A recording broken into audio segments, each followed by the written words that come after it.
Billy's burden to end the blight of racism through evangelism continued to motivate his actions. This would be evident during the early days of the 1957 New York Crusade. In New York, Mr. Billy Graham makes a dramatic denunciation. There's something wrong with human nature. What is it in the nature of men that causes men to lie and hate and cheat, steal and lust and have pride and bigotry and intolerance and racial intolerance? What is it that causes men to have these terrible things down inside of them?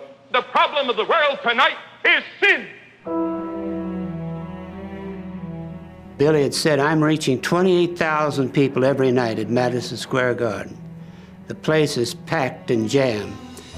But he said, I'm frustrated, I'm concerned, I'm not reaching people of color. And he said, I don't want this to be a white man's crusade. He said, Howard, what must I do? I said, there's one thing you could do. He said, what? I said, go where they are.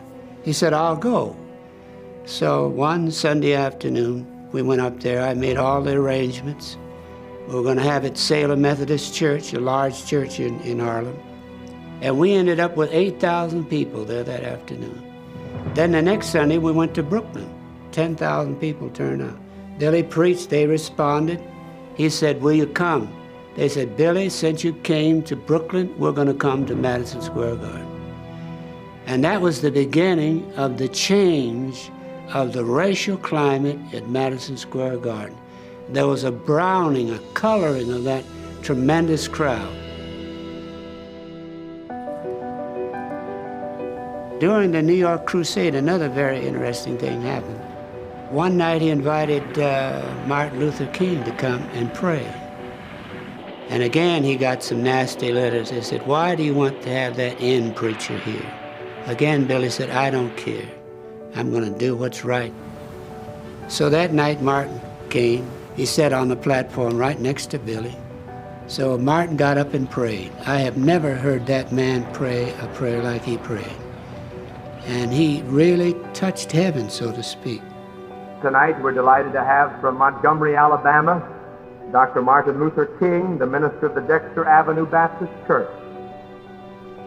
Heavenly Father, out of whose mind this great cosmic universe has been created, we come recognizing our dependence on Thee. We stand amid the forces of truth, and yet we deliberately lie. We stand amid the compelling urgency of the Lord of love as exemplified in the life of Jesus Christ. And yet we live our lives so often in the dungeons of hate. For all of these sins, oh God, forgive. We thank Thee this evening for the marvelous things which have been done in this city through the dynamic preaching of this great evangelist. We ask Thee, O God, to continue blessing him, give him continued power and authority. And as we listen to him tonight, grant that our hearts and spirits will be open to the divine inflow.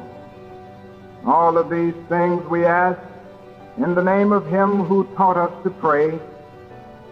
Our Father, which art in heaven, hallowed be thy name. Well, I think with Dr. Graham and Dr. King on the same platform, more than likely sent a very powerful message, especially to those in the South. And that took courage, a lot of courage on their part, as a matter of fact, because it could put their lives in danger as well.